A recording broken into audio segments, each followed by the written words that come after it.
ঈদের ছুটি শেষে মঙ্গলবার খুলছে অফিস। সোমবার সকাল থেকেই বরিশালের নথুল্লাবাদ বাস টার্মিনাল ও লঞ্চ ঘাটে যাত্রীদের ভিড় দেখা যায়। মহাসড়কে চাপ বেড়েছে ঢাকামুখী মানুষের।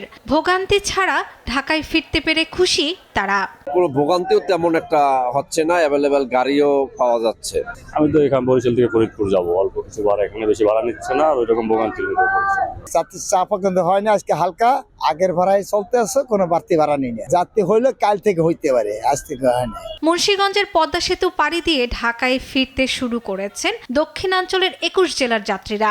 দূরপাল্লার গণপরিবহন, ব্যক্তিগত গাড়ি ও মোটরসাইকেলে পদ্মা সেতু পাড়ি দিচ্ছেন মানুষ। প্রাণ লাচ্ছি, খুব খাচ্ছি, আরাম পাচ্ছি।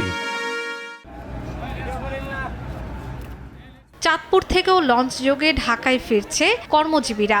সকাল থেকে বেলা বাড়ার সাথে সাথে ঢাকামুখী যাত্রীদের চাপ বাড়তে শুরু করেছে লঞ্চ ঘাটে। খুব ভালো হয়েছে এবারের যাত্রা, খুবই কমফোর্ট জার্নি হয়েছে, কোথাও কোনো যানজট ছিল না। আধা ঘন্টা পর পর লঞ্চ আছে, যাত্রীদের জন্য ইনশাল্লাহ কোনো রকমের কোনো সমস্যা নাই। এদিকে ভোলার ইলিশা ঘাটে দেখা যায় যাত্রীদের উপচে পড়া ভিড়। লঞ্চ ও সি ট্রাকগুলো যাত্রী বোঝাই করে ছাড়ছে।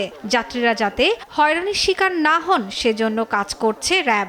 পরিবারের সাথে ঈদ করার জন্য আসি, এখন ছুটি শেষ, কাল কর্মস্থলে যোগ দিতে হবে, এই জন্য আজকে ফিরতেছি।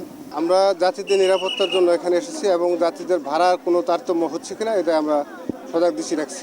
আগামী কয়েকদিন ঢাকামুখী যাত্রীদের চাপ আরও বাড়বে বলে জানান সংশ্লিষ্টরা। শর্মিলা কেয়া, নিউজ ডেস্ক, দেশ টিভি।